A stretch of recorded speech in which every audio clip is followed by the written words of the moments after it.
All right, Ultimate Hoops Nation, Reid Nelson here with Jason Briggs. This Week in Rec, Playing Game Edition. A couple highlights from tonight before we move on to, or a couple highlights from last night before we move on to tonight's Sweet 16 game. Celtics take care of business over the Muskies. Wait, Nets. Well, Nets. We'll get to that in a second here. So, Celtics Nets take care of business over the Huskies, who actually hung tough before they went down to 4 players because of Zach McRae's injury. Here's an interview with Hot Tub Tony that will go down as another classic. All right, Ultimate Hoops Nation, I'm here with Jay Moore, John Moore, Hot Tub Tony. I mean, what do you go by? We go by 4-time Gold Cup champs, 1-time Gold Cup MVP. Should have been 2-time, but I had missed the free throw, but you know. So your team's name's the Brooklyn Nets. You're wearing the Celtics. Actually, we turned our paperwork in to actually go back to the Celtics, but something with the commissioner's office, you know, as far as they didn't push it through. So we are the Celtics again. I haven't seen that paperwork yet. So, okay, let's get talk to the game tonight. You guys defeat the Muskies. Heavy favorites, but midway through the first half, this game was tied. Yes. When Zach McRae went out with an injury. Yes. I mean, what happened at that point? Because they still kept it close going into the second half. Quality team. You know, they're out there beating us, and we got lucky, and we won. Yeah, I mean, we won by 30, but I mean, yeah, you got lucky. Yeah. I mean, seriously. Okay, Seriously. So tomorrow night, Fob 5, 7:30 here. Yep. You're playing the defending champions. Something you know a little bit about. What do we got in store for the Fob 5? Well, actually, what I do know about, I know about being a 4-time Gold Cup champion. It's a long time since I've been a 1-time Gold Cup champion. Article coming soon. I will rank the top 5 Gold Cup champs ever. Fob 5 will not be in that. They are the worst Gold Cup champs ever. I don't mean any disrespect. You are a good team. You are the champs, but you're pretty bad. So I hate to bring this topic up, but I want to. Blizzard's controversy. Yes. Did you want to add anything? Because I'm ready to put it to bed, and after I'm done talking to you, I am officially putting it to bed. So what do we got? Make it very easy. The people that played here then knew about it. Johnny played on the Celtics at that time. We sat down, we had a conversation. We, as far as we all talked about you making the team, if it actually turns out as far as where the Blizzards happen, it's all done. When it actually didn't happen, they came back. We just find it funny that I have people coming up to me and saying, this is kind of funny because Marcus played on Izzy's team and there was never an issue, but now all of a sudden there's a problem. So I think maybe if we poll the guys that played here back in circa whenever it came out, every person in this gym knew about it and everybody never had a problem with it. So, it's kind of like the new kids coming on the block. You know what I'm saying? You get one Gold Cup and you don't want to make changes and stuff. But I mean, that's okay. Yeah, I have no banners up here. All I have are Gold Cups at my house. I have 3 Gold Cups and 1 T-shirt thanks to Allen. And I saw the thing where Allen talked about how he's kind of not been the favorite of the Celtics. Allen, I love you, but you still owe us a Gold Cup. I got a T-shirt. My first Gold Cup was actually a T-shirt? Yeah, a red T-shirt and a net. But go ahead, I'm sorry. That's all I have. Yeah. So good luck tomorrow. And No. Ain't about luck. We are going to win. So Junius and Izzy and all the other dudes, you are going to lose to us tomorrow. Now, if it turns out to where you pay the refs, like I'm sure they will, because I see then we might not win. But yeah, guarantee we in here. Thank you, sir. Oh, no. Thank you. Hey, just the last thing, I just want to thank everybody right now for this actual Gold Cup run. We will be celebrating our Gold Cup. The Gold Cup will be next Thursday, right? Yes. Okay, so everybody come out and see Celtics win the Gold Cup next Thursday. Thank you, sir. That was Hot Tub Tony of the Celtics/Net/ I'm not sure what we're going to call him. Johnny Football takes down the Good Thumpers in overtime. Ryan Spading with an awesome finish here, as you can see, to kind of cap off their win. The Tropics take down the Club in a great game. Andrew Warbleski scores the go-ahead layup on an and one. He had a great game. The Tropics overall had a great game. They'll be down to 5 tomorrow night versus versus the Lakers. UONO beat the Lux Mob in what was a close game as well. And then them took down Broncos. You'd think I'd take two. I'd have it by now. Them took down the Broncos in a very convincing win for them in what we believe is their first win in them's playoff history. I believe so. They don't. I know they have no Sweet 16 or beyond. They may have another play-in game win. I'd have to double check, but impressive. So a pretty good night of basketball tonight. A couple blowouts, a couple great games. Fridley was at one point 3-0. I think they might be sick of hearing the criticism about how bad they are. So. What I'm going to do in predicting these 8 games, Mr. Briggs, is I'm going to, a little shout out to Derek Batiste who wants me to give more of my opinion. I'm going to rank them on least likely to be an upset to most likely to be an upset, 8-1. So we're going to start out with the game I believe is the least likely to be an upset. The Huskies and their big front court versus UANO, 2 versus 15.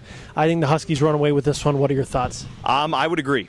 The Twan Lynch combo is too big for what Paul Crary and a few of the guys that UENO or Alanis, as we're going to refer to them, are thrown out there. Markward is a great player. They've got some good guards. They definitely can make threes. But I really think Mike, Chill City Franklin, and Trey Sales, their defensive prowess will be able to limit him a little bit. I mean, Markward's so good, he's impossible to stop. He's really a good player, and if he played on a Bloomington team, he would get a lot more pub than he does. But I think they'll neutralize him just enough to where the size advantage for the Huskies will take him down. Another game I do not view as an upset, the 17-seeded Tropics, who actually will have 5 players tomorrow night. Anton said he won't be able to go, versus the number 1 seeded Lakers. I think this will be another easy win for the Lakers. I agree. It depends on the 5 Tropics whether it's even close or not.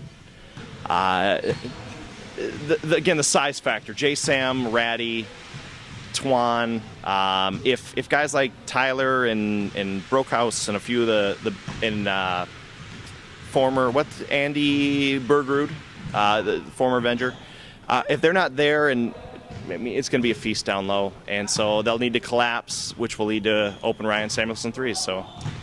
The game I would have had ranked as the least likely to be an upset, but I'll put it as a third-ranked game because of MVP candidate Ryan Spading's probably going to be playing for Johnny Football. The 3-seeded Gorillas versus 14-seeded Johnny Football. I still think they're going to win with or without Spading, but it'll be a lot closer. What do you think? I think if Ryan Spading was a man, he would play for Johnny Football, and if he is a little pansy, little sellout, he'll play for the Gorillas. With him on Johnny Football, I say it's a pretty solid game. I still think the Gorillas are going to win, but I think it's a good game. And that's at playoff time, that's important. Him not on the team, playing for the Gorillas, a team he's been on for 5 games. I mean, come on. So we're getting in now into the potential upset territory.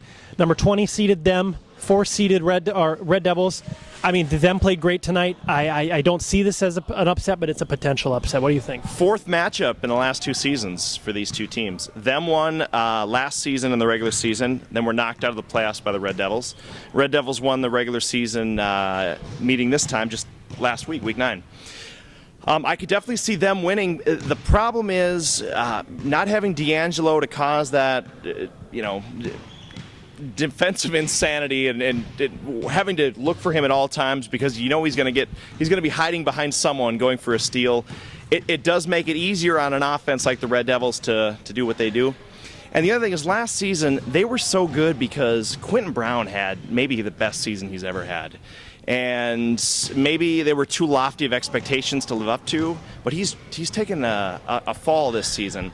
So Devin and Williamson don't have as much help as they did last season when Quentin was, knocking down those rainbow threes, shooting a pretty good percentage. I think if he comes to play and really is that third option, they can win. Otherwise, it's a Red Devils game.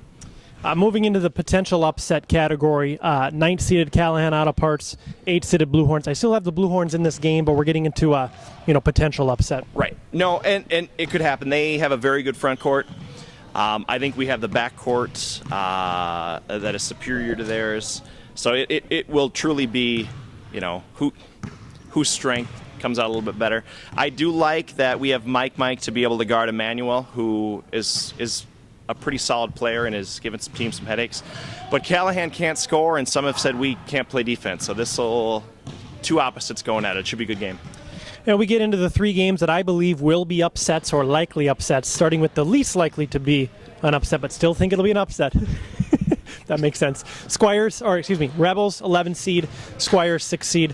What do you have here? This is where we find out if the Rebels were just fat week 1 or if the Squires were onto something. They did take them down week 1, but it was Monska, Tyler Brown, and thanks to playing with Big Smash, Luke Schlittke's kind of first real game in a while. And they were breaking in Carson Cody Hines and kind of trying to fit him into the mold. So maybe the Rebels just were out of sync and a little rusty, or maybe the Squires were onto something. So I'm looking forward to the Hamill-Ferber matchup. Should be great. Game I believe will be an upset. 10-seeded Avengers, 7-seeded Showtime. Totally agree.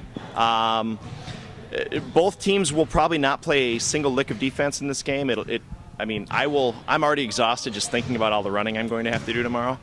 But I think no Chalfant, no Rothstein is what's going to affect Showtime's chances of winning, because I don't think they have anyone who's going to be able to stick with Marmol, and I don't think they have anyone to stick with Maher. So I think those 2 players are just going to be a little bit too good.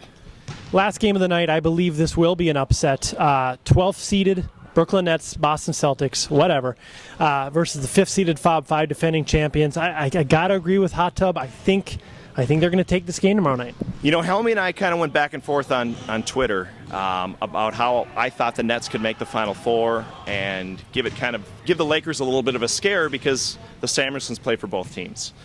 I don't think he agreed, but, you know, agree to disagree, I guess. But I think they will win. They've got to be careful on how they use their 9 players. Just because you have 9 does not mean equal minutes, and Hot Tub knows that, but I don't know if some of the players on his team know that come playoff time, it's going to be Garland, Marcus, the Sams, and you guys will get in when you fit in. You know what I'm saying? So as long as they're able to do that and keep everyone motivated, I think they'll win. I think they've got a good enough defense to be able to take Wiskus and Cody out of the game, and that's what you need to do to beat them. Force Dustin, Casey, and Izzy to win. It's the most wonderful time of the season. Tonight, Bloomington South, Sweet 16 game, 6:30. We'll see you all there.